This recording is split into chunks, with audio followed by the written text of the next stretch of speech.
بسم الله الرحمن الرحيم. الحمد لله رب العالمين،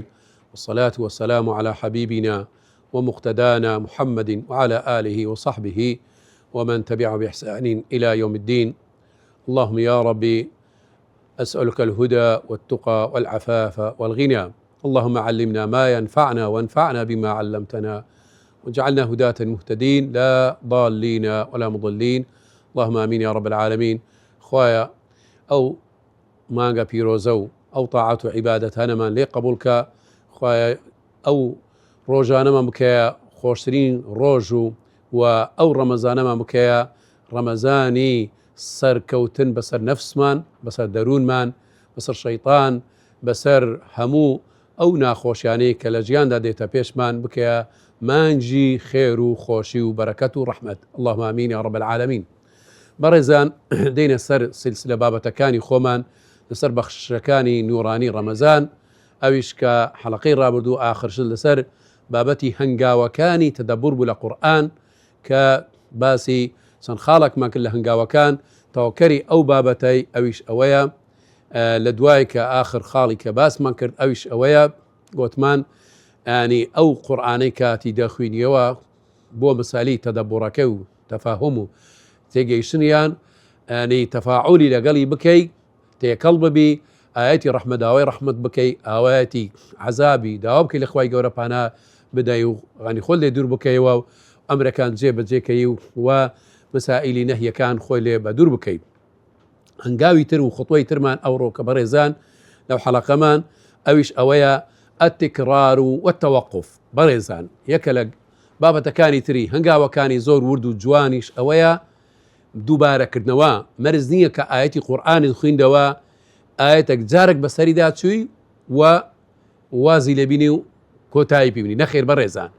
هەندە ئاەتەیە لەوانە دوو جار، سێ جار، بەڵکو جار هەیە 5 جار و 10 جاریش بخوێنیەوە. 5 جار و 10 جار بخوێنیەوە، هەرچەندی بخوێنیەوە زیاتر معنای ترت بۆ دەردەکەویت و تەفەهوم و تەدەبوری تێدا بکەی.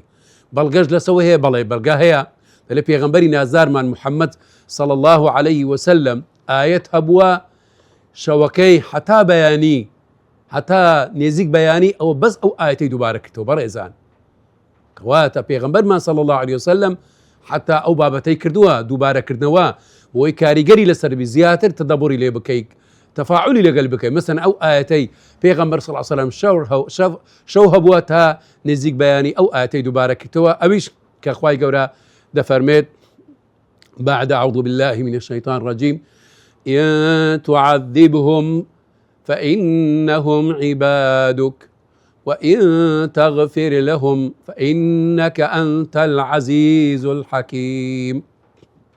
پێغەمبەری نازارمان صلى الله عليه وسلم ئەو ئاەتەی تەبەرە بەیانی چەندین جار دووبارە کردەوە. خوای گەورە بەس بە خۆی زانی چەند جار دووبارەی کردەوە. ئەوە تەبەرە بەیانی إن تعذبهم فإنهم عبادك. ئەی خوای جان، یعنی هەر بۆ خۆی دوعایە، بە خۆی پاڕانەوەی پێغەمبەریە صلی الله عليه وسلم. إن تعذبهم،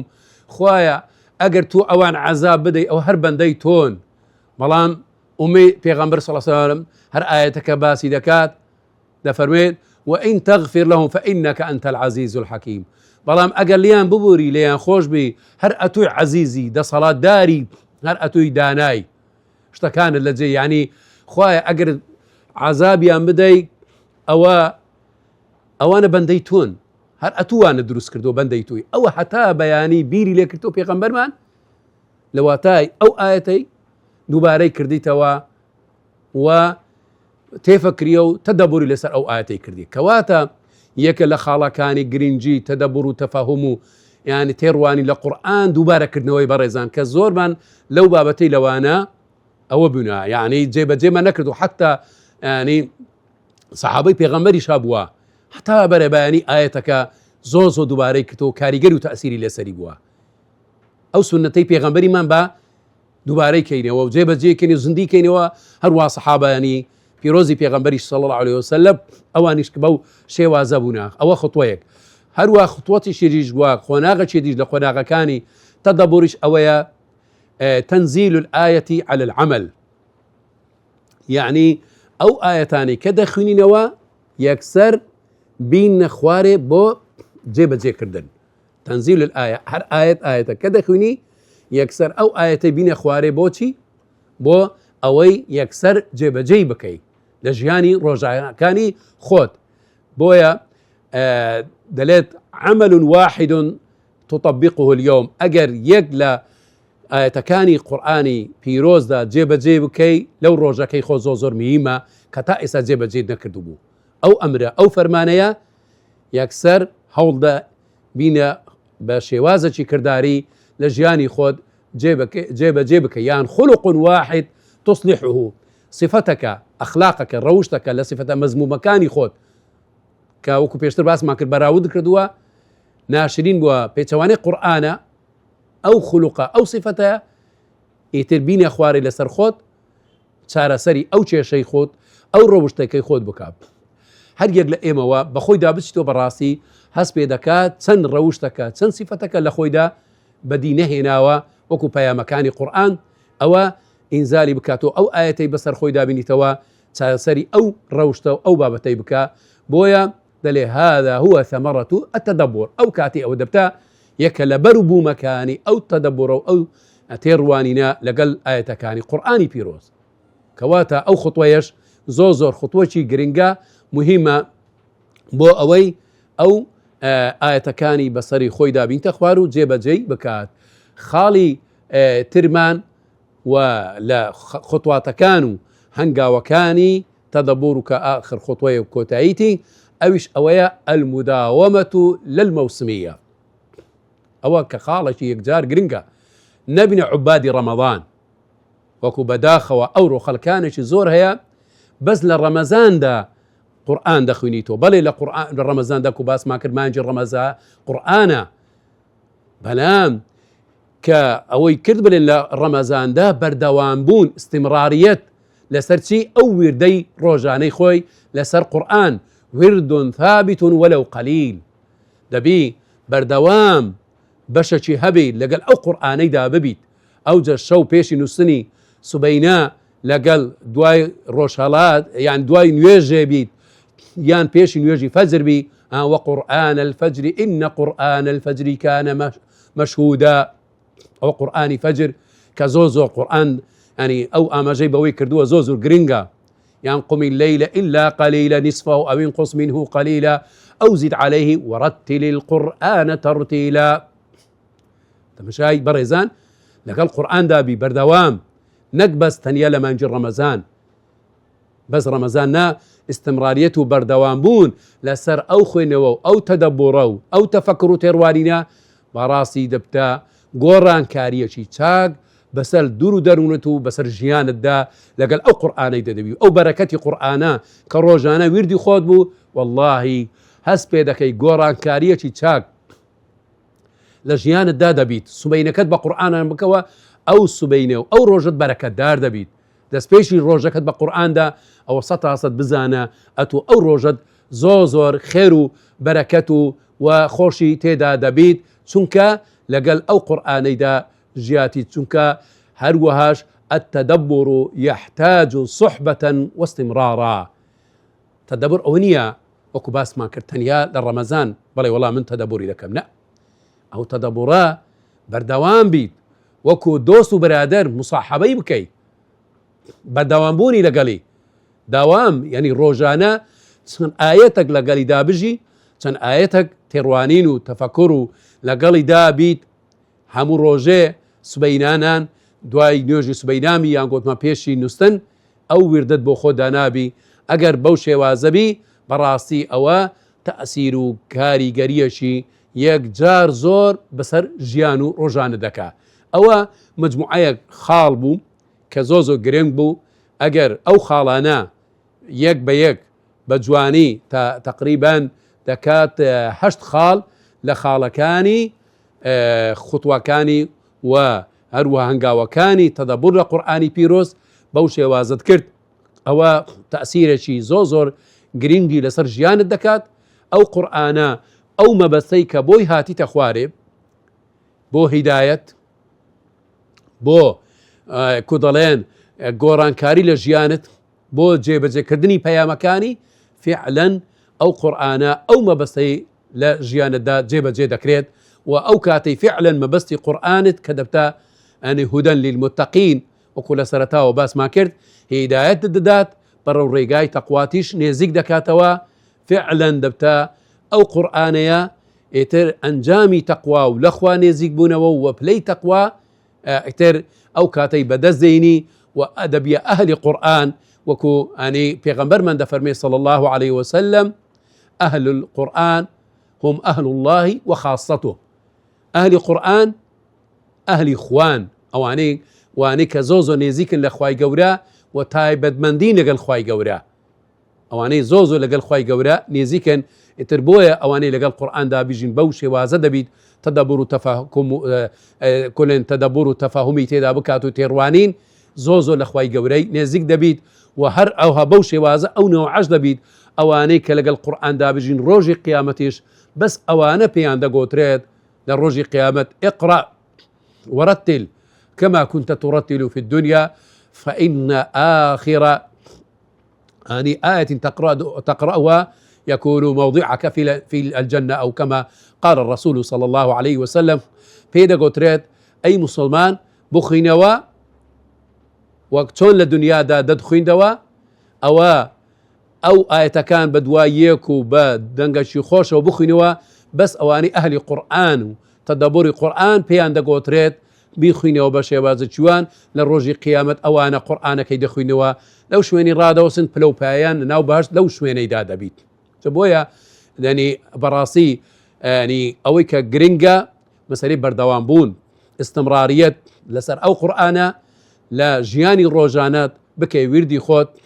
نك بستنيا لا رمضان دا لقالي دابيت أو إتر أجر بوشي وازبوي إن شاء الله إتر خواي قورا دتكاتا أهل قرآن وللروجي قيامتيش إن شاء الله تعالى خواي قورا لا أهل قرآن ولا خزمت واني خزمت كاري قرآن وكو بيغمبر دفر مي خيركم من تعلم القرآن وعلمه باشترين كذبن واني أهل قرآن قرآني يعني خوندوه تو خويان فير كردوه وخلشيانيش فير كردوه إتر داوكارين لخواي قورا إيمو إيوش بكاتا أهل قرآن أواني لقل قرآن دا دجين وويردو روجاني خويان لقل قرآن دا بسوتوا وجياني خويان ولي كردوا لقل قرآن دا إن شاء الله تعالى برزانو أزن إستاش يعني خالتي كزوزر جرين لكي بيوستا بمسائلي تدبر أويش خالي يعني بربستكاني تدبر بربستي تدبر تيا تروانين وتفاهم تن بربستا شي هي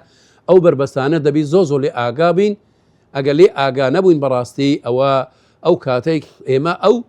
تروانين أو تدبر من بشيوي بيبيس نابتو براسي ياخذ نقصي تداد بيت ياخذ إشكالي من تداد بيتو ولوانا حالي خو منزول مسلمانا أو بربستانة من تدايا بويش حقيقتي تدبر من تدانية تفهموا تيروانين القرآن دا لوانا هندق لو بربستانة با أو بربستانة تشين وإيما تسن لو بربستانة من هل يقل إيما تدايا بوي خمان لو بربستانة رزقار بكين بوي حقيقتي تيروانين وتدبر من بشي ويش الرأيكو بيك جيب بكين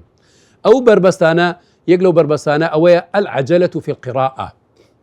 لوانا زور بمان أو حالة من بسر ده هاتبي لبر أوي وكو أوين ناو باو ناوكو ملقا والله كاكا زور ترين ختم بكي أو خير زياتر دقاتي نخير لبواري تدبر خيرا خوندنوا بربسة لا تدبر لتيروانين لتيجيشتن لفهم لجيب ذكرني قرآن كخيرابوي أو دبتا بربستك لبربستكاني كوا تيروانين وتيجيشتن لقرآن لا واس دكاد كواتا ددويت تفهموا تدبروا تيروانين لقرآن بحقيقته الريكو بيشي بيت دبي لسر خوي وكو بيشتر باس ما كرت بسبري وبآرامي بخينيوا نك بخيراي ما بس تو زيادة خوين دن نبي نا تيجيشتن بو جيبا جيكدني قرآن بي أو بربستيا بربستي يكمو بربستي دوميش الانشغال بالعدد دون المعنى بزورين بجمارة يعني فكروا بوتشوند بس بزوري وبجمارة بعدد نقوى تاو معناه وتاو معناه زور نبتك خمو يعني هم غمد نبي أول شيء كلا بربەستەکەی هەموو غەمت تێگەیشتن لە قورئان دەقەکانی قورئان بۆ ئەوەی کە تێگەیشتی جێبەجێکەی ئەوە بربەستی دووەمە بەڕێزان ئەو بربەستەیەش یەکە لاوانەی کە زۆر لە خەڵکی بەڕاستی بێ ئاگان لە واتا و معنایەکانی وەکو باسمان کرد لە ئەسنای بڵێن هەنگاوەکان کە ئاسانکاری کراوە بەو یعنی ڕاوەکردنی قورئان بە زمانە شیرینەکانی کوردی خۆمان دەکرێت هەموو ختمی قورئانی شراوە یعنی لەو ڕەمەزانەی وعدەیەک بدات بڵێ کاکە ئەو قورئانەی بەو شێوازەی کەوە یعنی ئەگەر هەمووشینا بەشێکی زۆری لە قورئان بە تەفسیر و ڕاوەکەیوە و بخوێنیتەوە و جێری ڕابگریت ئەو بربەستەی لە لای دوور دەکەویتەوە بۆ ئەوی قورئانەکەی جێبەجێ بکات. بربەستی سێیەممان لە بربەستەکانی لە قورئاندا تێڕوانینی ناکات ئەویش ئەوەیە الذنوب وقسوة القلب بەڕاستی ئەوەش زۆری نەمان ئەو بربەستەمان تێدایە کە تاوان و گوناحەکان وەکو پێغەمبەرمان صلی الله علیه و سلم دەفەرمێت هەر ئەی بنی ئادەم يذنب ذنبا إلا نكت على قلبي نكتة سوداء هەر یەک ئینسانێک بەنی ئادەم تاوان دەکات لەسەر دڵەکانی کو دەڵێن پەڵەکی ڕەش لەسەر دڵەکانی دروست دەبیت ئەو پەلە ڕەشەیە وەی لێ دەکات حتا دڵەکەی ڕق دەبیت ئیتر ئەمر و فەرمایەکانی خوای گەورە وەل ناگریت و جێبەجێ ناکات لەبەر ڕقبوونی دلی و هەروەها ڕەشبوونی ئەو دڵەیەی و